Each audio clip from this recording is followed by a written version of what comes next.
Jim Fetzer, your host on The Real Deal, with my special guest this second hour, Dee Dee and Tony Wilder, as a part of a series of interviews related to suspicious non-combat military deaths. Dee Dee and Tony, I want to thank you for joining me on The Real Deal. Thank you. Thank you. I'm very interested in hearing about your child's experiences both before joining the military and after. Where would you like to begin? Well, I'll let Tony start because he can tell you some stuff about before, and then I'll go into some of the other stuff, the death things. I'm the expert in that. Tony, please. Well, he was a very bright young man from all the way through school. As he got older, he became less and less inclined academically. Not that he was ever a bad student or anything. I don't know his exact GPA, but he was around 3 point, maybe slightly below that when he graduated. This is from high school? Through high school, correct. And your son's name was?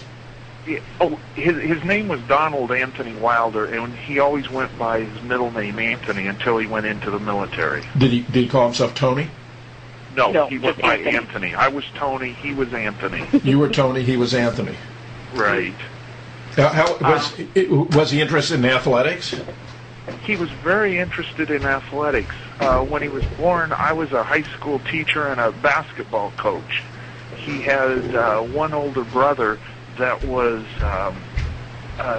he was an early mature and got big at an early age and was very successful in basketball.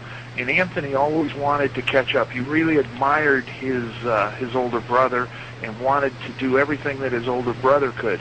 Unfortunately, basketball never came together for him. It was, one of those things that he just couldn't coordinate everything and was not successful at it. Did he engage in any other sports, Tony? Wrestling. He played a little bit of baseball early on.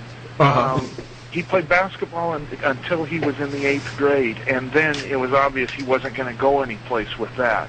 And when he started, we live in a small town, and when he started high school in the 9th grade, the wrestling coach corralled him and got him to go out for wrestling, and he was very successful in wrestling. Well, that's very interesting because my last guest, Vicky Van Horn's son, also was into wrestling and also track when he was in high school.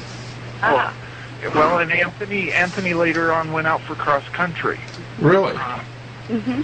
Those are excellent. Both of those sports are excellent backgrounds for military service. Well, right. And Anthony also graduated from high school, Jim, a year early to go into the military. Really? After 9/11, he just felt that was his calling. And he had a college fund. That was his choice to go into the military. What branch did he join? He had options. What branch did he join? He joined the Army. Well, originally he wanted to join the Navy, and he wanted to go to scuba school in the Navy. And then and he was accepted. The night of his junior senior prom, he was in a car accident where a lady hit him head on, and because of some injuries to his knee, he couldn't qualify for that. And so he changed his plans and ended up joining the Army. What year did he join?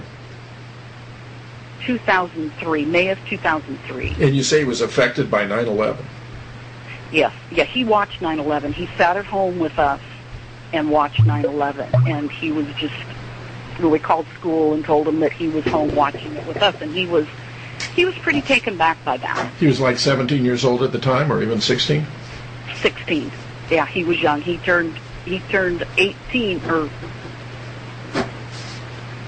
19 at basic. So he went into basic in 2003. And he went to Fort Knox. Fort Knox. Was Fort Knox for recruit training, or was that basic? For basic. For basic training. And then he went to Fort Gordon for AIT, and he absolutely loved basic, and he loved the military. Really? Oh God, he just loved it. He thrived. Well, that's extremely interesting. He loved basic. A couple of his sergeants were from the Pacific Northwest, and we're divers, and so, they hit it and said, well, once you get to a level where we can do something with you, we'll go diving with you. So he always kind of had an affinity for his sergeants, always. And that's probably what got him in trouble. Well, you wouldn't think on the face of it, unless it was jealousy by other soldiers? What do you have in mind, Dee Dee? Well, his situation's a little different from some of what your other guests have. Yeah. Have related to you. His was not, depending on which one of us you talk to, was not necessarily an intentional situation. And we can kind of slowly work through that whole thing. Okay, yes. But he, from a very early age, he got along very well with adults and always wanted to please adults. Yes. Or people in control. Right. Yes. When he had great respect for authority. Yeah. Well, only when he got to the military. I like hearing that. Yeah. Yeah. He didn't like before, and we had our concerns, but once he got into the military, it was, this makes sense. There are rules for a reason. Well, but he also... It was a good fit between Anthony and the military. Yeah, absolutely. So absolutely. Is it possible he could even have considered that he would make this his career? Yes, and he was absolutely full of energy. This kid vibrated energy. And what was his rank? How long was he in before his death? He was in about 2.5 years. He died January 8th of 2006. And what was his rank at the time? E4. A specialist. He was an E4 specialist. And he was starting to get ready to become a sergeant. And he'd actually was thinking about becoming a ranger and had applied and had gone through a couple levels about the time of his death. And actually, the story really starts in Iraq. He went to Iraq in May of 2004. And while he was in Iraq... He was a radio communications specialist, repairman, was his MOS. Anthony? Yes, and he worked outside of his MOS as a, what was it called? Well, he volunteered to be a gunner on convoys.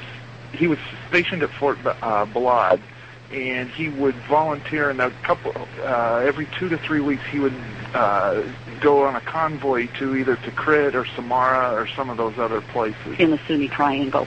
Boy. Yeah, and he volunteered. Every one of them was a volunteer. In terms of history, if we weren't there for the wrong reasons, those are really exotic places in history. Oh yeah. Historically correct. Yep. Yes. Like the Tigris-Euphrates Valley is a home of the mythical Garden of Eden. That's right, and that's what he told us. And we've covered it with depleted uranium. Yep. And but he, as I said, he went on these convoys every 2 to 3 weeks, and when he finally got out about Christmas time, a little after Christmas, he was all excited because he knew he was going to get promoted and get some commendations and all. Got out of Iraq? Coming out of Iraq, correct. So he came home for Christmas, or? No. Before he went to Kuwait. Yeah. His whole unit was coming out of Iraq. Okay. And they were being transferred to Kuwait? Well, they go to Kuwait for about a month, and then he was actually stationed in Mannheim, Germany. Was Kuwait a form of R&R? No, it's just kind of a place to sit, kind of a holding tank. Okay. For them to sit until they can get transport out. They also do some psych evals, that kind of stuff, I think, with people. Getting a break from combat. And exactly, and to check them out before they go back into Mannheim or into civilization again, especially if you've been in infantry. How long was he in Iraq? Oh, about from May to early January. This was one sustained tour? Correct, yes. And he was a radio guy, but he actually volunteered to be a gunner on these different missions. And do both jobs. And he was extremely proud of the weapons that he qualified on. And it was a big deal to him. You mean like machine guns and all that kind of stuff? Maybe 50 caliber even? He qualified on a .249 a 50 caliber machine gun. Yeah. We've got And pictures a of him on grenade top launcher. of, yeah. And he's got a great picture of him on a Humvee with his 249, and he's just, I mean, you just look at his face, and you can tell that he was thrilled at what he was able to do there.